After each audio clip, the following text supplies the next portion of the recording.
Surprised my wife on her business trip but caught her cheating on me with her coworker. The alarm went off at 6 in the morning like it always does, starting our day. Jessica, my wife, and I got up from bed, not really wanting to, as the morning sun came in. I couldn't help but groan, feeling really tired as I sat up and put my feet on the floor. "Why do you sound so old?" Jessica joked, heading to the bathroom.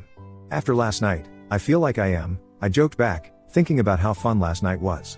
She always made things exciting. Today was the start of Jessica's work trip, which meant I was on my own for a week. I wasn't exactly thrilled about it. As I heard the shower running, I thought about joining her but decided not to. I was still feeling the effects of last night and needed a bit more time to myself. Jessica came back into the bedroom full of energy, making my slow pace seem even slower. "Get up, lazy bones, it's time to get moving.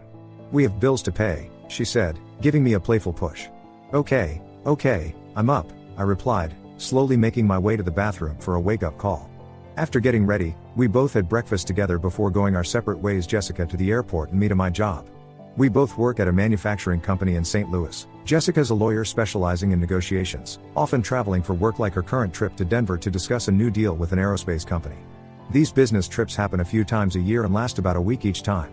Jessica, 35, finished law school at the State University 12 years ago. She's pretty noticeable, about 5 feet 4 inches tall, weighs around 125 pounds, and has a figure that's 34-24-35. Jessica charmed me completely from the start. My name is John Baker, and I work as an engineer where Jessica is a lawyer. At 37 years old, I'm 6 feet 1 inch tall and keep fit with regular exercise. Jessica and I love golf and often play in foursomes with friends. Our romance kicked off at a company picnic, and it was love at first sight for me. Just 6 months later, we were married. Now, 7 years into our marriage, we've just bought the house of our dreams with plans to grow our family there. Jessica's aiming to be a stay-at-home mom once we have kids, a dream supported by our parents living close by. She's planning to stop taking her birth control pills after this business trip. This morning, after breakfast, I helped Jessica pack her car for her trip and said goodbye with a kiss, noticing the tears in her eyes as she got into the driver's seat. "I hope we won't have to say goodbye like this much longer," I said, feeling hopeful about our future together. "I can't wait for the trips to stop," she expressed her dislike for parting ways. "I dread these farewells as much as you," I comforted her. "Let's make Friday night easy with some delivery food so you can relax," I suggested. "That sounds perfect. See you then," she said before she took off. I watched her car until it was out of sight, then went back inside to get ready for work. At the office, after picking up a coffee, I went straight to my desk. That's when my phone rang. "This is Baker," I picked up. "Hey John, can you come to my office?" Hubert requested from the other line. "Of course, I'm on my way," I responded. I answered, taking my coffee with me to see my boss. Upon arrival, he invited me to sit. He mentioned, "John, there's an opportunity you might find interesting." Remembering you said Jessica would be away, it crossed my mind. Our technician in California, Gerald Carter, is sick and can't address an issue with a client in San Jose. Considering you're well versed with the equipment in question, would you consider resolving the matter in San Jose? Currently, I don't have much here, and with Jessica not around, I'm available. So, how soon do they need me? Immediately, he replied. Lucy will sort out your travel plans. Please inform the client about your visit and discuss the problem in detail. Okay, I'm on it now, I said, suddenly feeling pumped about the trip. I'll go home to pack and take a flight out this afternoon. That way, I can be at the client's place first thing tomorrow. Alright, have a good trip, Hubert said, wrapping up our talk. I stopped by Lucy's desk to let her know about my travel needs, then called the client from my desk to get more details on their issue. After that, I was off home to pack. Driving home, I couldn't help but smile, thinking about a quick idea. If I finished up early, I could drop by Denver and surprise Jessica. The thought of seeing her unexpectedly in Denver made me even more excited about the trip. Waiting at the airport for my flight, I tried to reach Jessica on her cell but got no response. I left a message for her, saying I'd be at my parents' place for a few days and she could call my cell phone in the evenings. Everything went smoothly. By Tuesday afternoon, I had fixed the issue for our customer and got their equipment working perfectly. I quickly booked a flight to Denver, planning to arrive there by 9 p.m. Mountain Time. I checked out of my hotel in San Jose and headed to the San Francisco airport, where I had dinner before my flight. While eating, Jessica called me, and we talked for a short while.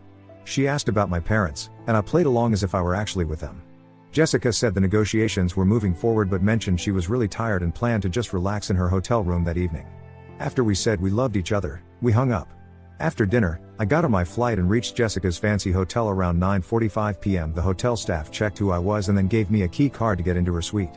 When I went in quietly, I saw a lamp on over the desk with her laptop shut. but Jessica was nowhere in sight. I put down my suitcase and looked in the bedroom and bathroom, but both were empty. I was a bit confused at first, thinking maybe Jessica hadn't come back to her room yet. I couldn't decide if I should wait for her in the room or go look for her in the hotel lounge. Then, I noticed the door to the next room was slightly open. I went over and pushed the door open without making a sound. I looked into the living room of the suite next door, which was also empty. Curious, I walked in, but then I heard a noise from the bedroom that made me jump. Feeling sick to my stomach and breaking into a cold sweat, I quietly moved closer to the bedroom door. When I looked inside the dimly lit room, my breath stopped short. Jessica was there, without any clothes on, and some guy I didn't know was lying on the bed, his face hidden from me. I really wanted to burst in and confront Jessica, to let out all my anger on the guy on the bed. But I managed to calm down the flood of feelings inside me, stepping back to Jessica's suite instead. I grabbed the digital camera I'd brought to take pictures on the trip, adjusting its settings for low light and turning off the flash. Then, I calmly went back to the bedroom door. Standing silently, I took several photos of what was happening on the bed, making sure they didn't see me. They were so caught up in what they were doing, they didn't notice me at all, allowing me to catch this betrayal on camera. Before leaving Jessica's suite, I went through her open briefcase on the table and found a business card from David Price, the lead negotiator at our company. I took the card to keep for later. Back in her room, I hooked up my camera to her laptop using the interface cable I always carry. Our laptops use the same software for photos, so transferring a picture from my camera to her laptop was easy. I made the photo that showed what she was doing the background picture on her laptop, then packed up my camera and quietly left her room. Trying hard to keep my feelings in check and holding back tears, I walked to the elevator, feeling the full weight of her betrayal. I gave back the room key to the front desk and immediately called the airline to check for the earliest flight back to St. Louis. Luckily, there was a flight at 6:30 a.m. that would get me back home by 9:30 a.m. I figured this timing would match up with when Jessica usually starts her day by turning on her laptop at the negotiation table. This moment would mark when she discovered she was caught, effectively signaling the end of our marriage.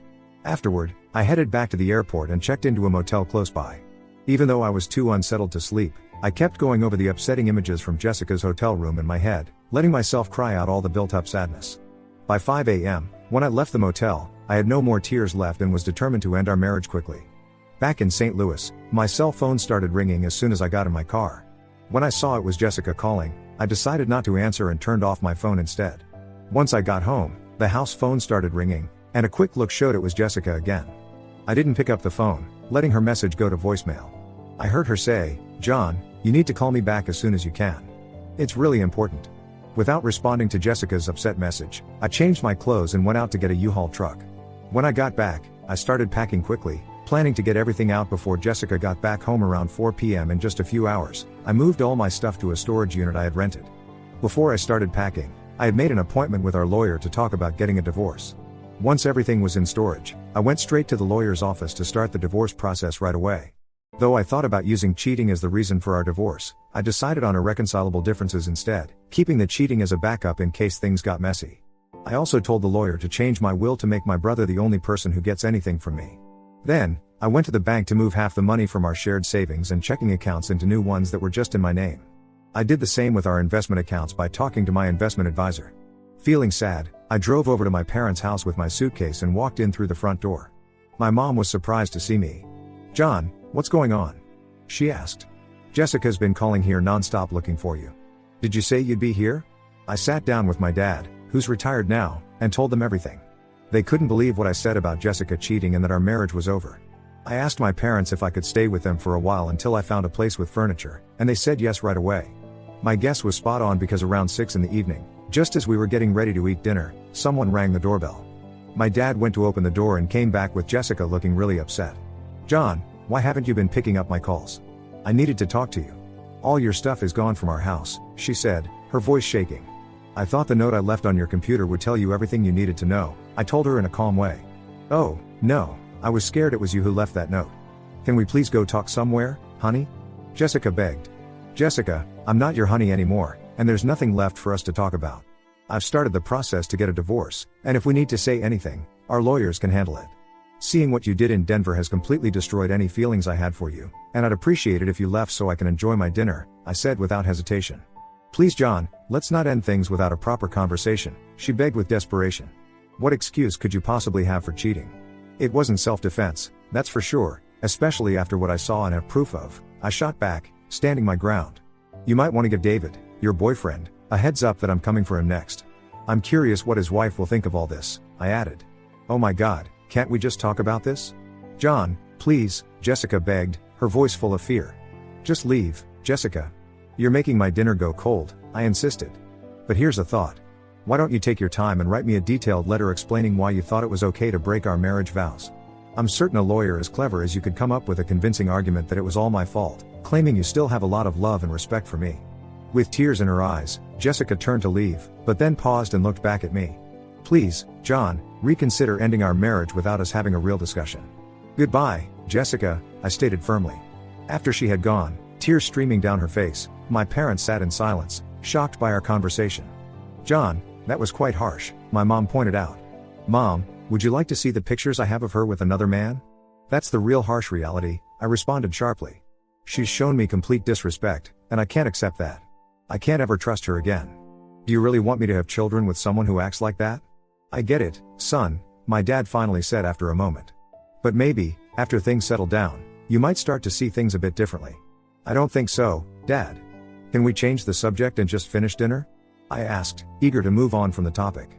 Sure, son, my dad responded, though somewhat reluctantly. Jessica's story. Leaving home that Monday morning, I felt a mix of sadness for leaving John and excitement for our future plans to start a family.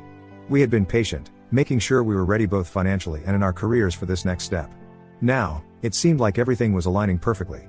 The flight to Denver was smooth, and I found myself sitting next to David Price, our chief negotiator. We talked briefly about work and then shifted to more personal conversations about our families. David knew about my intention to leave my job once I got pregnant, and he mentioned how much he'd miss working with me when I became a stay-at-home mom. David, at 48 and married for 20 years with teenagers, had been my partner in negotiations well before I got married. We knew each other well and worked smoothly together. The rest of our team sat behind us, caught up in their discussions. When we got to the hotel in Denver, we found out our rooms were next to each other, a setup intended for discussing work late into the night. But about a decade ago, our relationship changed, and we started seeing our time together as a way to unwind from the stresses of work. We told ourselves it wasn't really cheating as it helped us work better. Occasionally, we even joked about it. After being married to John for a few years, I started feeling guilty about my secret meetings with David, so we stopped. But then, during a really tough negotiation, David suggested we start up again to help ease the stress. I hesitantly agreed and found myself pulled back into the affair. The thrill and the danger of it somehow made things more exciting at home with John, which made me feel less guilty. On this trip, David and I didn't meet up the first night because I was too tired, but after a hard day of negotiating the next day, I decided to see him. I don't know how or when John found out, or how he got that picture, but I was completely shocked to see it on my laptop the next morning. David, sitting next to me, quickly closed my laptop and asked for a break in the negotiations. We stepped into the hallway, where he was clearly upset. Why is there a picture like that on your laptop? He asked. I don't know, David. That wasn't their last time I used it, I answered, still in shock. Let's take another look, he said. We opened the laptop again and looked at the image together. Oh no, that's you, he said. Me? How could that be? I was confused. I'm not sure, but that's definitely you, and the person under you looks like it could be me, even though you can't see my face. Did you leave your laptop somewhere someone could have taken that picture? No, it was with me the whole trip and only in my room or yours. I can't imagine how someone got in to take a photo, I replied. The door was shut, so I thought it was locked. You've got to go back to the hotel and see if they let anyone into your room last night. I'll stay here and take care of things. Try getting in touch with John to see where he was last night.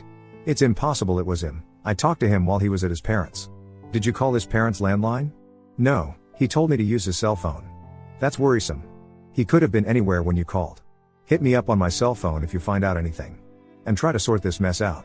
Get a taxi to the hotel. Got it, see you. I was soaked in sweat. If John put that photo on my laptop, it pretty much means we're done. I had to get back to the hotel to figure things out. The person at the desk got me a cab, and I was at the hotel in no time. I went straight to the reception to ask if anyone got into my room. The person working there checked their system and told me a Mr. John Baker was given a key at 9:45 last night, and he gave it back 30 minutes later. That's when it hit me hard that my marriage was probably over. The man I loved more than anything was gone, but I was determined to try and win him back. I went up to my room and immediately tried calling John's cell phone in his office. His phone was off, so I left a voicemail that it was really important for him to call me back. His secretary said he was on a business trip in California and would be back tomorrow. So, he went to California and might have stopped by to surprise me on his way back. Looks like we both ended up being surprised. I called his parents, and they said they hadn't seen him in a few days. I asked them to tell him to call me as soon as they hear from him. I tried calling our house too, but no one answered. I left a message there as well, hoping he'd call back soon. Sitting alone in the room, I couldn't stop crying. With no other way to reach him, I quickly booked the next flight back to St. Louis. After packing up, I called David on my phone to tell him what was going on. He was silent for a moment before saying, "Jessica, it looks like we might both be facing divorces, or maybe something even worse." Worse than a divorce? What could that be? Our company has strict rules against managers dating. If word gets out, we could both lose our jobs. It wouldn't be good for either of our careers. Oh no, I didn't think about that. Losing John already feels like the world is ending. Losing my job on top of that would be too much. But right now, I need to go back to St. Louis and try to talk to John. Maybe there's a chance to fix things. I've got a flight leaving at noon and I'll be back in St. Louis by 4:30. I have to find him and talk. I'll let you know how it goes. I have to stay here until we finish our business talks. I'll be waiting to hear from you. After saying goodbye, I grabbed my things and hurried to the lobby, checked out, and took the hotel's limo to the airport. On the flight back to St. Louis, all I could do was hope that I could get John to talk to me. I wanted to make it clear that what happened was just physical and didn't mean anything emotionally. I hoped he would be able to see my cheating as just a one-time thing without feelings attached. When I got back home, everything looked normal at first. But when I went into our bedroom and saw his clothes and stuff were gone, I realized he knew and had left me. I needed to find him. After trying to call him many times and not getting through, I decided to go to his parents' place to see if I could find out where he was or get any information from them. Seeing him at his parents' house was really tough. He was so cold and distant, it made me feel sick. He told me straight up he was going to divorce me and didn't care at all about what I had to say. Nothing would change his mind. When he told me to write a letter explaining my side, it just felt like he was twisting the knife. I had to leave and go cry in my car. The future we planned together was falling apart. We wouldn't have the family we wanted, grow old together, or enjoy grandchildren. In the middle of feeling so low, I also worried selfishly that I might be too old to have kids by the time I found someone new. Eventually, I found the energy to start the car and head back to what felt like an empty house, overwhelmed by a deep feeling of loss and not knowing what comes next. John goes on with his story. After a restless night haunted by images of Jessica and David together, I got up early and went downstairs at my parents' place to make some coffee. Feeling down, I grabbed my laptop and camera, ready to go through the photos on the camera. I was obsessed with finding David in those photos. As I looked through the pictures, I couldn't make out David's face clearly. But I kept looking and finally noticed something on his right arm as he reached out to Jessica. When I zoomed in, I saw what I was looking for, a tattoo. Zooming in more, I saw a heart tattoo with Janie 8 written inside it. Janie 8 is David's wife's name. With this proof, I went back upstairs, took a shower, and got ready for work. By the time I came back down, my mom was busy making breakfast. At work, I immediately made a few CDs with the photos showing the affair and a close-up of David's tattoo. I also printed out several copies and put everything in a folder. Feeling determined, I went straight to the HR department to talk to the manager, Chad. We knew each other from working at the same small company and even played golf together once. I laid out the photos in front of him and waited for him to react. "What's this, John? 30 pictures?" Chad looked both curious and amused. "Sorry, Chad, it looks wrong, but that's my wife and David Price." The photos were taken on Tuesday night in David's hotel room in Denver, as you can tell by the date and time on them. They were on a business trip for negotiations for our company. "Oh, no, John. That's tough to hear. What's your plan?" "You could fire them both for breaking the no dating rule in their job contracts. We've never actually done that before. Are you sure you want to go through with it? It'll make the affair public. And are you thinking of divorcing Jessica?" "I've already told my lawyer to start working on the divorce papers, but if the company doesn't do anything, I'll have to sue the company." "All right, John, I'll talk to our legal team and get things started." Then, I went to tell my boss, Hubert, about what was going on in my personal life. He was really surprised and worried when he heard about my wife and David Price. I asked for the rest of the week off as vacation, and he agreed without hesitation. Before we said goodbye, he praised me for my work on the California trip. He told me the customer was really happy with how quickly I solved their problem and got their production line running again. He also mentioned the possibility of me taking over the California area because the current engineer is retiring for health reasons. I said I'd think about it and let him know my decision next week. When I was leaving Hubert's office, his secretary, Lucy, stopped me. "John, your wife came by looking for you. She said she'd come back later." "Lucy, I don't want to see my wife at all. Please tell her that if she comes back." "Oh, John, I'm so sorry. I didn't know there was a problem." "There's a big problem, Lucy, we're getting a divorce. She and David Price have been cheating. I figured everyone at work would know by lunchtime since Lucy loves to chat." When I got back to my desk, I called David's wife, Janet. We've seen each other at work events, but telling her about our partners was going to be tough. Janet, it's John Baker. How are you? I'm okay, John. David said you might call, but didn't say why. Janet, we need to talk. Is now a good time? Sure, John. I have to go to the hairdresser at 1, but I'm free now. You know where I live, right? Yes, I do. I'll be there in 15 minutes. When I got to the prices, I was nervous about what I had to do. I couldn't let David get off easy and leave Jessica to deal with everything. Hi, John. Come in. Do you want some coffee? I just made it, Janet said, welcoming me and pointing to the living room. Sure thing, Janet. Just plain black, please, I said. After a short while, she came back with a coffee and sat down across from me. So, what's up? She asked. I thought about breaking it to you gently, but decided to just be direct. I need to tell you something tough, I said, wanting to get it done. Janet, I saw your husband and my wife together in Denver. I'm divorcing Jessica and getting them fired from their jobs. I hate being the one to break this news, but it's going public soon, and I wanted to give you a heads up. I have photos if you want proof. I watched her closely for a reaction, but she didn't show much emotion. John, I've had suspicions about David's behavior on his business trips for a while now, though I hope they weren't true, she admitted. David has always been a loving husband and dad, and I didn't want to think about the possibility. But I realized that sooner or later, their affair would come out into the open. I guess this is it. I'm really sorry for what you're dealing with in your marriage and from my own side too. I feel bad for what might happen to David. He's at an age where finding another job with the same pay could be tough. Now, I've got to figure out what to do next. Would you like a copy of the pictures I have? I asked. Yes, please leave them. I'll find the courage to look at them, Janet replied quietly. I'm truly sorry, Janet. I couldn't ignore this. Jessica and I were close to starting a family, but I can't see a future with someone I can't trust or respect. The mother of our kids needs both of those things, I explained, my voice heavy with sadness. I get it, John. Thanks for being straight with me. I'd rather hear it from you first, and I want to say again how sorry I am about what's happening with Jessica. I'm sure she feels awful too, and David will when he finds out I know about their affair. I just wish it was a one-time thing. It'd be easier to forgive. But I think it's been happening for years, and that's hard to take now that it's out there. I've got my pride, and I need to keep my head up, Janet said, her voice sounding both sad and determined. If there's anything I can do to help, just let me know, I said genuinely as I got ready to leave and head back to my parents' place. Epilogue. It's been 6 months since I started the divorce process. This morning, I got the final papers, officially ending my marriage to Jessica. I hadn't talked to her or seen her since the day she came to my parents' place. My lawyer handled everything. In the divorce deal, I gave up the house, which had a big mortgage, along with all the furniture and stuff I'd bought on credit, just to cut ties with her completely.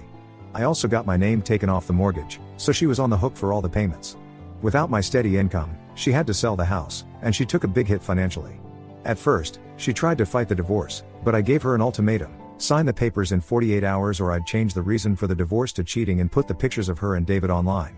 Under the pressure, she agreed within the time limit, and that's why I'm a free man now. It seems like she realized she didn't want me that much after all. Even though Jessica lost her job because of what happened, she's a smart lawyer and managed to land a new job within a month. It might not pay as much or have the same perks as her old one, but I've heard she's getting by and has even started dating again. Good luck to her new boyfriend, whoever he is. I can't help but wonder if she's told him about our divorce and why it happened. Maybe I should tell him myself. Janet divorced David and left him struggling financially. Even though he got fired, he found a new job. But his new salary makes it hard for him to keep up with alimony and child support. As for me, I've settled in Santa Maria, California, a peaceful coastal town halfway between the Bay Area and Los Angeles. This place lets me easily get to both the northern and southern parts of the state. I moved here about 4 months ago and now live in an apartment building full of singles and young couples, many of whom are saving money to buy a house. The cost of housing here is high, making it expensive to get into the market. I've also found companionship with a woman who lives in the same building. Like me, she's been through a divorce, but we've found comfort and compatibility with each other. We're taking things slow, seeing if there's a future for us together. Since I travel a lot for work, trust is really important in any relationship, especially if we think about having kids someday. The ticking of biological clocks reminds me that time doesn't wait for anyone, so I'm thinking about making a move sooner rather than later.